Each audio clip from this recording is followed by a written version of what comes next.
যদি স্বরাষ্ট্রমন্ত্রী অতি দ্রুত তাদেরকে আটক না করেন, তাহলে আমরা ধরে নিব রাষ্ট্রের মধ্যে থেকে যারা এনসিপি সহ এই তরুণ উদীয়মান দেশপ্রেমিক নেতৃত্বকে নীল নকশার ষড়যন্ত্র করছে, সেই ষড়যন্ত্রের সাথে আপনিও জড়িত আছেন।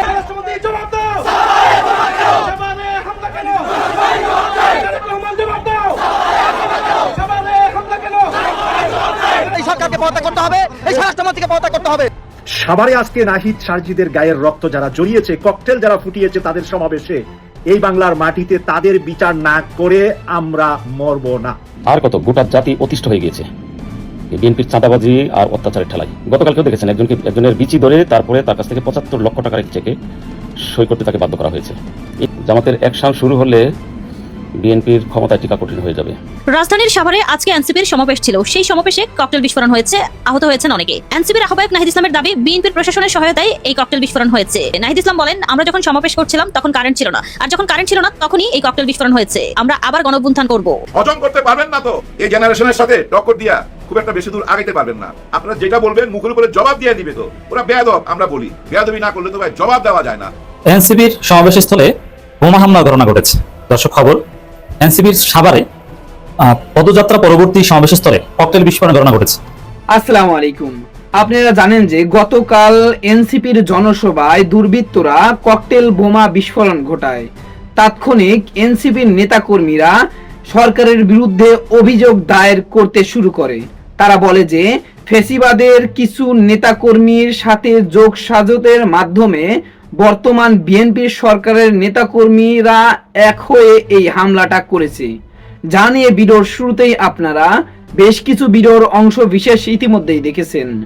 মূলত আজকের এই ভিডিওটিতে সেই সকল ভিডিওর বিস্তারিত আলোচনা দেখতে পারবেন। ভিডিওর শুরুতেই যে সকল ভিডিও দেখেছেন তা থেকে হয়তো ইতিমধ্যেই আন্দাজ করতে পেরেছেন আজকের এই ভিডিওটি কতটুকু গুরুত্বপূর্ণ হতে চলেছে। অতএব চলুন কথা না বাড়িয়ে একটি লাইক দিয়ে সম্পূর্ণ ভিডিওটি দেখে আসি। প্রশাসনিক সহায়তায় সেইখানেই বোমা হামলা করা হয়েছে। সোমবার 6 জুলাই 2026 ঘড়ির কাঁটায় তখন ঠিক রাত 9:45। ঢাকার উপকণ্ঠ সাভারের চত্বরগুলো যখন দিনের ব্যস্ততা শেষে কিছুটা শান্ত হতে শুরু করেছিল, ঠিক তখনই সাভার থানা স্ট্যান্ড সংলগ্ন ঈদগাহ মাঠের বাতাস এক আকস্মিক এবং হাড় হিম করা বিস্ফোরণে প্রকম্পিত হয়ে উঠল।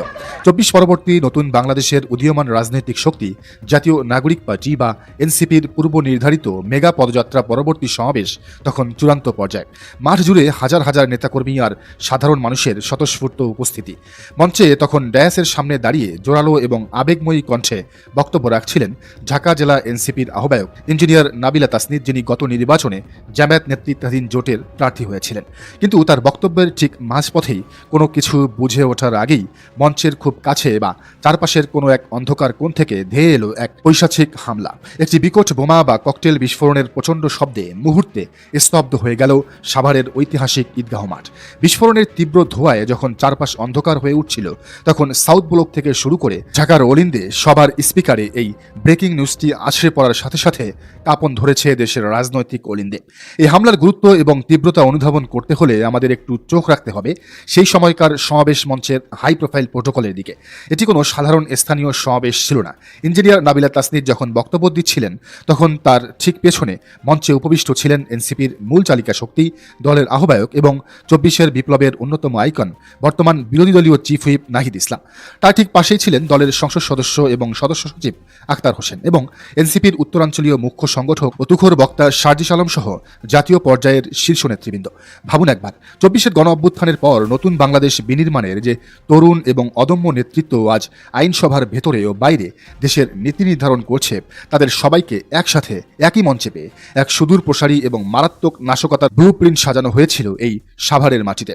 গোয়েন্দা ও সিকিউরিটি বিশেষজ্ঞদের প্রাথমিক ময়নাতদন্ত অনুযায়ী এই হামলা কেবল কোনো কাকতালীয় ঘটনা বা ভয় দেখানোর সস্তা রাজনৈতিক স্ট্যান্ড ছিল না, বরং এটি ছিল এনসিপির শীর্ষ নেতৃত্বকে এক লহমায় স্তব্ধ করে দিয়ে পুরো রাষ্ট্রকে এক নজিরবিহীন অস্থিতিশীলতার অন্ধকারে ঠেলে দেওয়ার এক সুপরিকল্পিত মনস্তাত্ত্বিক ও সামরিক হামলা। আমরা ঠিক পরপরই ঘটনাস্থল থেকে এনসিপির কেন্দ্রীয় সমন্বয়ক এবং সদস্য ইয়াসির আরাফাত গণমাধ্যমকে নিশ্চিত করেছেন যে বিস্ফোরণের তীব্রতায় সমাবেশ স্থলে চরম আতঙ্ক ছড়িয়ে পড়ে এবং বেশ কয়েকজন নেতাকর্মী ও সাধারণ মানুষ আহত হয়েছেন। তবে অলৌকিকভাবে মঞ্চে থাকা নাহিদ ইসলাম, সার্জিস আলম এবং আক্তার হোসেন সহ শীর্ষ নেতারা নিরাপদে রয়েছেন। কিন্তু প্রশ্ন হচ্ছে, কারা এই রক্তক্ষয়ী হামলার নেপথ্যের কারিগর? কার এত বড় ধৃষ্টতা যে 24-এর বিপ্লবের মূল নায়কদের উপর প্রকাশ্য জনসভায় বোমার আঘাত হানে? রাজনৈতিক বিশ্লেষক এবং মাঠ পর্যায়ের কর্মীদের আঙ্গুল এখন খুব পরিষ্কারভাবে একটি দিকেই নির্দেশ করছে। এনসিপির সমাবেশস্থলে বোমা হামলার ঘটনা ঘটেছে। দর্শক খবর, এনসিপির সাভারে পদযাত্রা পরবর্তী সমাবেশস্থলে ককটেল বিস্ফোরণের ঘটনা ঘটেছে। সোমবার রাত 10:15টায় সাভার থানা স্ট্যান্ড ঈদগাহ মাঠে সমাবেশ চলাকালে এই বিস্ফোরণের ঘটনা ঘটে এবং এই বিস্ফোরণের পর এনসিপি বিক্ষোভ মিছিল করেছে এবং সারা দেশে অনলাইনে একটা হাইপ তৈরি করার চেষ্টা করছে। প্রথমে এনসিপির সমাবেশস্থলে এই বোমা বিস্ফোরণের তীব্র নিন্দা ও প্রতিবাদ জানায়। আশেপাশের সমস্ত সিসিটিভি ফুটেজ পরীক্ষা করে কারা এর সাথে জড়িত, কারা এনসিপিকে ইরিটেট করছে বা ঘটনা কি, এগুলো সুষ্ঠু তদন্ত এবং আমরা বিচার চাই, নাম্বার 1। দ্বিতীয় হচ্ছে, আমাদেরকে এরকম কোনো হতাহত বা আহতের খবর আমরা পাইনি যে আমরা সমবেদনা জানাবো। তবে এনসিপি হচ্ছে জুলাই যোদ্ধা, এনসিপির নেতৃত্বে আমাদের জুলাই আন্দোলন হয়েছে। এনসিপি ছিল ইমাম, তখন দল ছিল না, বাট আজকে যারা এনসিপি নেতা তারা ছিল ইমাম, আর জামাত বিএনপি ছিল মুক্তারি। অতএব এদেরকে আলাদা একটা রেসপেক্টের জায়গায় আপনাদের রাখতেই হবে। আমি এই আলোচনা গভীরে যাওয়ার আগে বলে নিই, এনসিপির ছেলেরা যদি জুলাই ব্যবসা করে তারপরও ওরা আমাদের কাছে শ্রদ্ধা, আরো অনেকের চাই যে বেশি শ্রদ্ধা এনসিপির ছেলেরা পাবে। ওরা জুলাই ব্যবসা করলো, ওরা জুলাই ব্যবসা করুক আর যা করুক, তার সমালোচনা করুক, কিন্তু ওদের নেতৃত্বে জুলাই বিপ্লব সংগঠিত হয়েছে। ওরা যদি জীবন বাজি রেখে, নাহিদ, হাসনাত, ওরা জীবন বাজি রেখে যদি আন্দোলন না করতো, ওরা যদি সমন্বয় না করতো, তাহলে বিএনপি তো এমনিতেই জুলাই মাসেও হাসিনার পতন চায়নি। হাসিনা 18 জুলাই পদত্যাগ করতে চেয়েছিল, কিন্তু বিএনপি সাহস করে নাই যে না, আসলে হাসিনার পতন হবে। বিএনপির দুইটা রূপ, মানুষেরও দুইটা রূপ থাকে, আমারও আছে, আপনারও আছে। আমরা যা বলি, যা দেখাই, যা প্রকাশ করি, তাহা কি আমরা? না, আমরা যা গোপন করি, যা প্রকাশ করি না, সেটাই আমরা। কিন্তু সে আমরার মধ্যে যেটা গোপন করি, লুকাই, সেটা দরকার আছে। সবকিছু তো প্রকাশ করা যায় না। সবকিছু প্রকাশ করে দিলে এই সমাজ টিকবে না, ভেঙে চুরে চুরমার হয়ে যাবে। সব সত্য যদি আপনি প্রকাশ করেন, কিছু সত্য গোপন করতে হয় সমাজকে টিকায় রাখার জন্য। আমি কি বলতেছি নিশ্চয়ই আপনারা বুঝতেছেন। কিন্তু একটা দলের কি তেমন চরিত্র থাকা উচিত যে মুখে এক কথা বলুম আবার ভিতরে অন্য জিনিস? নিশ্চয়ই সেটা উচিত না। যাই হোক, একটু অতীতে ফিরা যাই। জামাত ইসলামের সর্বোচ্চ নেতা গোলাম আজম সাহেবের যে বিচারটা হয়েছিল, এটা আপনারা জানেন। জেলখানাতে ওনার মৃত্যু হয়েছে, উনি ইন্তেকাল করছে। ওনার বিরুদ্ধে কি অভিযোগ? উনি রাজাকার ছিলেন, এটাই তো অভিযোগ। শেখ হাসিনা এই বিচারটাই করছে। এবং ওনার একটা ছেলে ছিল আবদুল্লাহ হিল আমান আজমি, ওনাকে আর্মি থেকে বের করে দেওয়া হয়, মানে রিটায়ার্ড। উনি বাসায় ছিলেন। এক রাত্রে ওনাকে বাসা থেকে তুলে নিয়ে যাওয়া হয়। তারপর আর কে খুঁজে পায় নাই, কেউ খুঁজে পায় নাই। 8 বছর পর, এই 5ই আগস্টের পর ওনাকে আমরা আবার সামনে পাইছি। হায়াত রাখছে আল্লাহ, বাইচা গেছে। এখন দেখেন, ওনাকে বাংলাদেশ সরকার, আমাদের মাননীয় প্রধানমন্ত্রী নিজের হাতে ওনার ব্যাজ টেস্ট লাগাই দিছে। উনি লেফটেন্যান্ট জেনারেল হয়েছে। অফশোর থেকে আইসা এই যে পদোন্নতি, এটা একটা বিশাল ব্যাপার। এবং ওনাকে ক্ষতিপূরণ হিসাবে অনেক টাকা দেওয়া হয়েছে। ওনার যে চাকরির জীবনে যে বেতন ভাতা পাইতো যদি চাকরি করতো, সে হিসাব করে সেই টাকাটাও দেওয়া হয়েছে এবং এক্সট্রা 1 কোটি টাকা দেওয়া হয়েছে। যেহেতু উনি জেলখানায় ছিল, জুলুম হয়েছিল, এই পুরস্কারটা ওনাকে দিছে। এতে তো নিশ্চয়ই আমরা একটা জিনিস বুঝতে পারতেছি, আমাদের ভিতরে আর কোনো বৈষম্য নাই। কে রাজাকার, কে আলবদর, কে মুক্তিযোদ্ধার পক্ষে বিপক্ষে, এটা তো আর থাকা উচিত না। এই বার্তাটাই তো সবার কাছে যাওয়া উচিত, তাই না? আমাদের ফজলুর রহমান সাহেব, অ্যাডভোকেট ফজলুর রহমান সাহেব নিশ্চয়ই খবরটা পাইছে। উনি কি এটা মাইনা নিতে পারবে? না, উনি এটা মাইনা নিতে পারবে না। রাজাকারের ছেলেকে এত বড় সম্মান দেওয়া হবে, এইটা কি উনি মাইনা নিতে পারে? মাইনা নিতে পারে না। আরো অনেকেই মাইনা নিতে পারে না, সরাসরি বলে না, আকার ইঙ্গিতে বলে। দেখেন আমাদের আইনমন্ত্রী সাহেব, দেখেন উনি প্রধানমন্ত্রীর সামনেই বক্তব্য দিতে যায়, বলতেছে বাংলাদেশে মৌলবাদী উত্থান হয়েছে। এই মৌলবাদী কথাটা কিন্তু সাধারণ কথা না, এটা অন্যদিকে ইঙ্গিত করে, কিন্তু এর আসল অর্থ কিন্তু পজিটিভ। মৌলবাদী মানে আপনি মনে প্রাণে এই ধর্মটাকে বিশ্বাস করেন, যার জন্য আপনাকে মৌলবাদী বলা হয়। সেটা যে কোনো ধর্মের লোক মৌলবাদী হইতে পারে। একজন সনাতনী ধর্মের ভাই বোন যদি ওই ওনার ধর্মকে খুব বেশি ভালোবাসে, মনে প্রাণে লালন করে, তাহলে উনি মৌলবাদী, হিন্দু মৌলবাদী, এভাবে খ্রিস্টান মৌলবাদী হইতে পারে, মুসলিম মৌলবাদী হইতে পারে। কিন্তু উনি কিন্তু ইঙ্গিত করতেছে ওই যে রাজাকারের দল, হ্যাঁ, ওই জন্যই কথাটা বলতেছে, তো মুখে বলতেছে না। কে বলতেছে? সোজা সাজা মানুষ ফজলুর রহমান, অ্যাডভোকেট ফজলুর রহমান, বীর মুক্তিযোদ্ধা ফজলুর রহমান, উনি বলতেছে, উনি সোজা সাজা বলেই বলতেছে। কিন্তু যারা মুখে এক কথা আর ওই যে ভিতরে একটা রূপ, প্রথমে যে গল্পটা করলাম, মানুষের দুইটা রূপ থাকতে পারে, কিন্তু একটা দলের দুইটা রূপ থাকবে কেন? দলের নেতাদের দুইটা রূপ থাকবে কেন? উনি এই ধরনের কথা বলবে কেন? বলার পিছনে কারণ আছে। একটু অতীতে যেতে হবে, এবার কি আর হাসপাতালের ভিতরে একটু ঢুকতে হবে। সেদিন বিকাল বেলা আমাদের ডাক্তার শফিকুর রহমান স্যার গেছিলেন বেগম খালেদা জিয়াকে দেখতে এই হাসপাতালের ভিতরে। অনেকক্ষণ ছিলেন ওখানে, দোয়া দরুদ পড়ছে। সন্ধ্যার দিকে উনি যখন বাইরে হয়ে চলে গেল, আমরা দেখলাম ঠিক তার 1 ঘন্টা পর লন্ডন থেকে একটা বার্তা আসলো। ঠিক ওই দিনই, আপনারা মিলাই দেখেন, ওই দিনই তারেক রহমান সাহেব বলছিল বাংলাদেশে মৌলবাদীর উত্থান হয়েছে। জঙ্গি শব্দটা বলে নাই, মৌলবাদীর উত্থান হয়েছে ওই দিন বলছিল। কাকে বলতেছে? যে ওনার মাকে একটু আগে দেখে আসলো, দোয়া পড়ে আসলো, ওনাদেরকে ইঙ্গিত করতেছে মৌলবাদী হিসাবে। যার জন্য এখন এই নেতাদের অনেকেই এই কথাটা বলে, কারণ উনি তো ওনার ওই কথাটা উইথড্র করে নাই, উনি তো বইলা ছাইরা দিছে, যেভাবে বইলা ছাইরা দিছিল গুপ্ত গুপ্ত, ওই যে গুপ্ত, আর কিন্তু উনি গুপ্ত বলে নাই। কিন্তু মাঠ পর্যায়ে সবাই ওই গুপ্ত নিয়ে বহুদিন আমরা সময় কাটাইছি। কিন্তু এই যে মৌলবাদী মৌলবাদী এখনো বলা চালু রাখছি।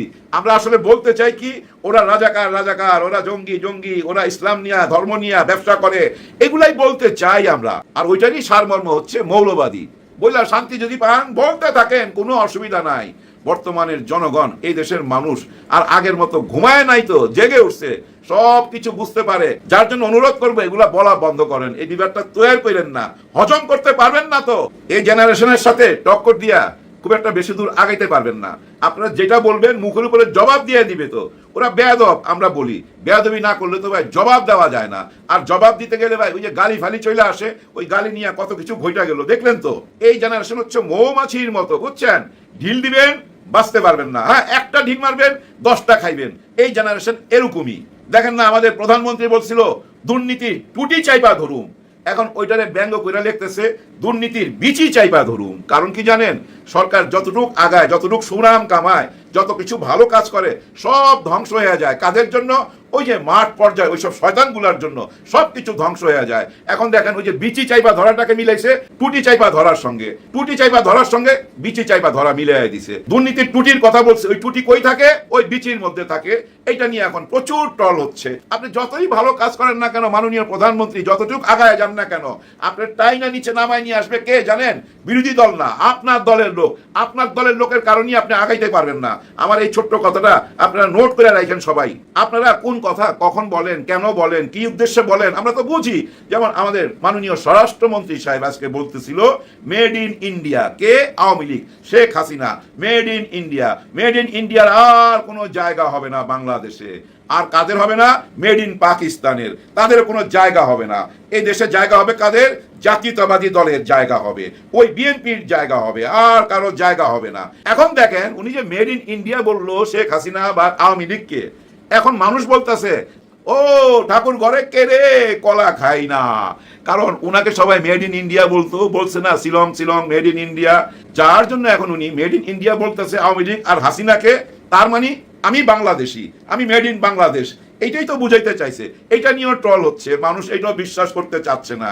কেন বিশ্বাস করবে? আপনি তো বলছিলেন মাদকের টুটি চাইপা ধরবেন, আবার সেই টুটির জান থাকে কোথায়? বিচির মধ্যে। এটা মাথায় রাখেন। এখন এই বিচি চাইপা যে ধরবে না, সরি, টুটি চাইপা যে ধরবে দুর্নীতির আর ওই মাদকের, ওই মাদকটা কই থেকে আসে? এই কক্সবাজার যেদিন মাদক মুক্ত হবে সেদিন বুঝবেন বাংলাদেশ মাদক মুক্ত হয়ে গেছে। এটা আমি অ্যাডভান্স বলে রাখলাম আপনাদেরকে। আপনারা খালি ফলো করবেন, সারা দেশের দিকে তাকাইবার দরকার নাই, ওই কক্সবাজারের দিকে তাকায় থাকবেন। ওই কক্সবাজার মানেই কিন্তু সালাউদ্দিন আহমেদ স্বরাষ্ট্রমন্ত্রী। উনি যখন এই কক্সবাজারকে মাদক মুক্ত করতে পারবে, আমরা বুঝানো সারা বাংলাদেশ হবে। আমাদের মাননীয় প্রধানমন্ত্রীর খুইলা বলা উচিত, হ্যাঁ খুইলা বলা উচিত। আপনার কার্যক্রম সবকিছুতেই মনে হয় পজিটিভ পজিটিভ, কিন্তু আপনাদের লোকজনের কথায় মনে হয় নেগেটিভ নেগেটিভ। এই যে দুইটা রূপ বিএনপির, কোন রূপটা আমরা বাইচা নেবো? আপনি নিজের হাতে আমান আজমিকে যে সম্মানটা দিচ্ছেন, এরকম সম্মান কি আপনার দলের লোকজন দেয়? দেয় না। আপনার মনের কথা তারা নিশ্চয়ই বুঝতে পারে না, তাদেরকে আগে বুঝান, নাইলে হবে কি জানেন, আপনার সমস্ত অর্জন ধূলিসাৎ হয়ে যাবে। একটা ছোট্ট গল্প বলে শেষ করে দিতেছি। এক গাধা আর এক কুকুরের গল্প। দুজনে দৌড় দিবে, দৌড় দিয়ে যে আগে যাইতে পারবে সে সিংহাসনে বসবে। কেউ কিন্তু মাইন্ড করবেন না, কুকুরের সাথে কারোর আমি তুলনা করতেছি না, এটা একটা গল্প।